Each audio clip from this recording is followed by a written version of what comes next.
안녕하십니까, 강영천입니다. 오늘은 그 다이빙 하시는 분들이 많이 궁금해하는, 다이빙 하고 나서 뜨거운 물에 목욕을 하는 게 위험하냐, 이 주제를 한번 다뤄볼까 합니다.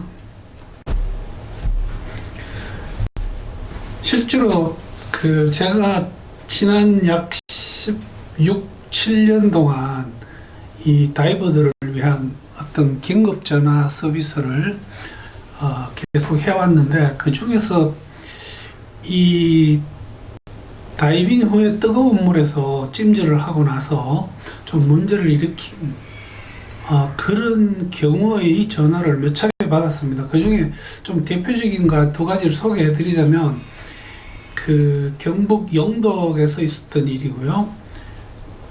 후가 작업을 하시던 분이 수심 40m에서 30분 동안 작업을 하고 올라와서 우유 한 잔 마시고, 그리고 또다시 그 수심에서 또 30분간 작업을 하고, 올라왔는데 어깨, 무릎 극심한 통증을 느꼈습니다. 그래서 이분이 내가 소위 말해서 벤즈 먹었구나 라고 생각하고, 또 감압을 한다고 다시 밑으로 내려갔는데 한 10m, 20m 이렇게 내려가니까 통증이 없어졌다고 합니다. 그러니까 이분이 또 작업 수심 40m 내려가서 한 30분 작업을 하고 올라왔는데 엄청 불편했나 봅니다. 그래서 그런 대로 집에 가서 이 진통제를 여러 알을 먹고 방바닥에 군부를 뜨끈뜨끈하게 떼고 잠을 잤는데, 이번에 아침에 일어나니까 하반신 마비가 되어 있었습니다.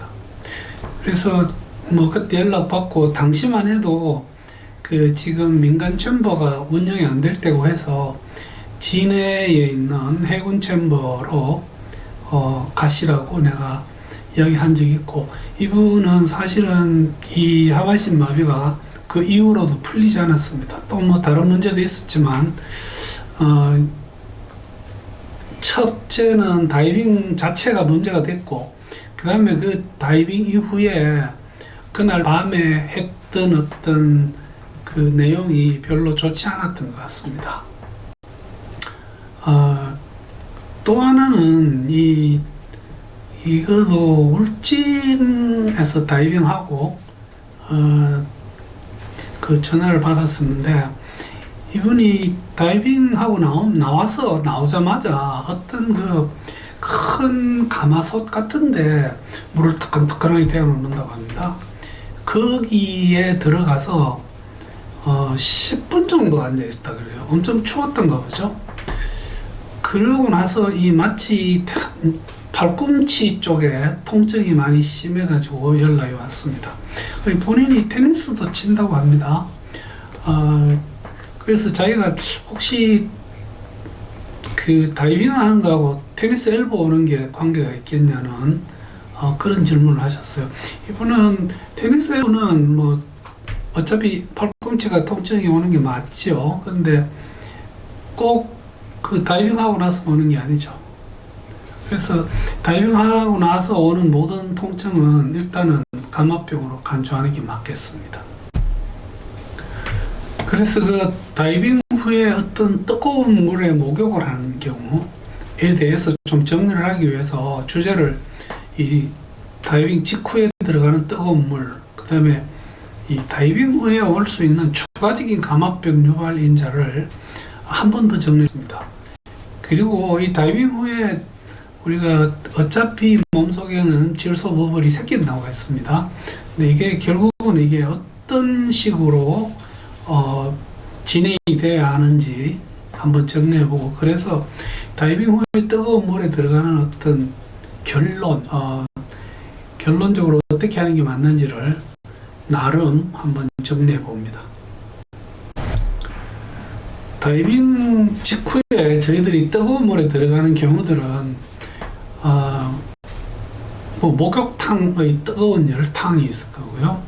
간혹 고급스러운 그런 리버보드 경우를 보면 배 위에 이런 뜨거운 저쿠시 같은 거를 만들어 놓은 경우가 있습니다. 뭐 거기 들어앉아서 포도주 한 잔 마시고 하면 다이빙의 즐거움이 배가 되기는 하는가 봅니다. 그리고 뜨거운 물 샤워도 있겠죠. 제가 늘 걱정하면서 다이빙 했던 데가 이 서에서 다이빙하고 나오면 주로 이제 백호장에 먹었는데 거기 목욕탕이 아주 뜨끈뜨끈하게 좋습니다. 냉탕도 길고 거기서 씻으면서 늘 걱정을 했어요. 제가 전화 받았던 데가 울진 쪽인데 아마 거기도 다이빙을 하고 나오면 이런 가마솥에다가 물을 데워서 사람들이 물의 온도에 따라서 그 안에 들어가서 앉아 있기도 하고 그러는가 봅니다. 근데 보통 다이빙하고 나서 그렇게 오래 못 있죠. 수트도 입고 있는 데다가 그렇게 10분씩 이렇게 앉아 있는 경우는 좀 드물지 싶습니다. 지금 구롱포 쪽에 가도 다이빙하고 나오면 바로 이렇게 뜨끈뜨끈한 물에 들어갈 수 있는 그런 시설을 해놓은 곳이 있기는 있습니다. 그래서 이런 경우들이 저희들이 다이빙하고 나서 바로 뜨거운 물에 들어갈 수 있는 그런 상황들이 아닐까 생각합니다. 그리고 저희들이 그 다이빙을 하고 나서 다이빙 프로필 자체에 문제가 있는 경우가 대부분 그 감압병의 원인이겠지만 추가적인 요인이 있습니다. 제가 이런 내용은 사실 그 감압 질환이라는 부분에서 발생 요인이 하는 이런 부분에 정리해 놓은 영상이 있습니다. 어쨌든 그 다이빙 후에 어떤 시간을 지키지 않고 항공기 탑승을 한다든지 수락산 대청봉우를 올라간다든지 이렇게 하면 병의 추가적인 발생 요인이 될 수 있습니다. 다이빙 직후에는 너무 극심한 운동도 하지 않는 게 좋습니다. 막 몸에 땀이 날 정도로 하는 것은 조금 위험하다 이런 식으로 되어 있습니다. 그러나 이 열탕에 들어가는 게 제일 유명합니다. 이 열탕은 저희들이 일반적으로 목욕탕에 들어갔을 때 40도 정도 되면 편안하게 뜨끈뜨끈하죠. 43도 정도 되니까 불편하게 견딜만하게 따끈따끈합니다. 45도 이상 되는 열탕은 별로 없습니다. 저희들이 만약에 어떤 수중 생물에 물리거나 했을 때 이런 손이나 발을 뜨끈뜨끈한 물에 담글 때 그 상한선이 45도 정도 됩니다. 그래서 이런 경우들은 감압병을 발생시킬 수 있는 추가 요인이 될 수 있습니다. 이 뜨거운 열탕에 들어간다고 해서 반드시 어떤 체내 질소 기포가 커지거나 해서 문제가 되는 것은 아닙니다. 실제 저희 몸속에 소량의 질소가 남아있는 경우에는 이 열탕에 들어갔을 때 오히려 질소 배출에 도움이 될 수도 있습니다. 그러나 조금 나쁜 성격의 다이빙 프로필을 마치고 체내에 상당량의 질소 버블이 만들어져서 지금 저희들이 폐를 통해서 배출되고 있는 어떤 그 시점까지는 이 양이 많다면 이때 열탕에 들어가는 것은 그 배출에 장애를 줍니다. 기체가 혈액 속으로 혹은 액체 속으로 용해대에 들어가는 것은 그 기체가 지니고 있는 온도하고 반비례를 한다고 합니다. 그러다 보니까 이게 너무 더워지면 녹아있던 기체가 버블이 돼서 피 속으로 나오고 이것이 실제 저희들이 다이빙을 마치고 나서 약 30분 혹은 1시간 정도 지나면 상당 부분 빠져나갑니다. 문제는 이 1시간이라는 수치가 여러분들 다이빙을 할 때 최소 수면 휴식을 강조할 때 나오는 그런 시간이죠. 그래서 이 수면 휴식 1시간을 지키는 것은 대단히 중요하다 이렇게 말씀드릴 수 있습니다. 그래서 굳이 이 결론을 한번 내보자면요, 다이빙 이후에 목욕탕에 가더라도 최소 1시간 뭐 주고받고 한 30분은 꼭 좀 지켜서 가셨으면 합니다. 그것은 모든 다이빙 간격을 1시간 주는 것과 무관하지 않습니다. 소량의 질소, 즉 다이빙을 아주 착하게 가진 프로필이라면 뭐 더운 물에 들어가도 괜찮습니다. 그러나 체내에 다량의 질소가 남아있는 어떤 못된 프로필의 다이빙을 하셨다면 열탕은 좋습니다. 어느 정도 열탕이 안 좋으냐?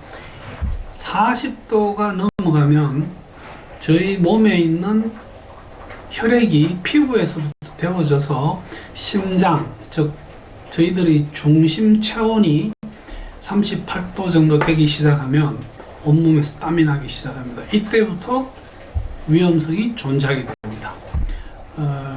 미지근한 물로 샤워하는 것 정도는 저는 괜찮다고 감히 말씀드릴 수 있습니다.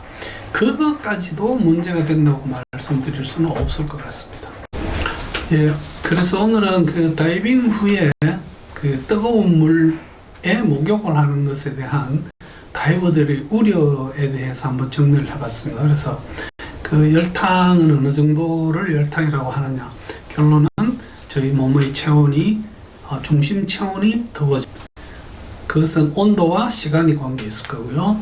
다이빙 후 추가적인 감압병 유발 인자 중에는 항공기 탑승도 있고 또한 극렬한 운동을 하는 것도 있으면서 이 뜨거운 물에 노출시키는 것이 당연히 포함됩니다. 그래서 이 다이빙 후에 오는 질소는 사실 뭐 몸속에 작은 양의 질소는 조금 더운 데 들어가면 오히려 배출이 잘 될 수도 있습니다.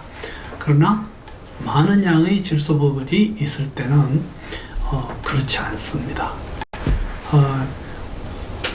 경청해 주셔서 대단히 감사합니다. 혹시 이 주제에 대해서 다른 의견이나 질문이 있으시면 언제든지 연락 주시기 바랍니다. 감사합니다.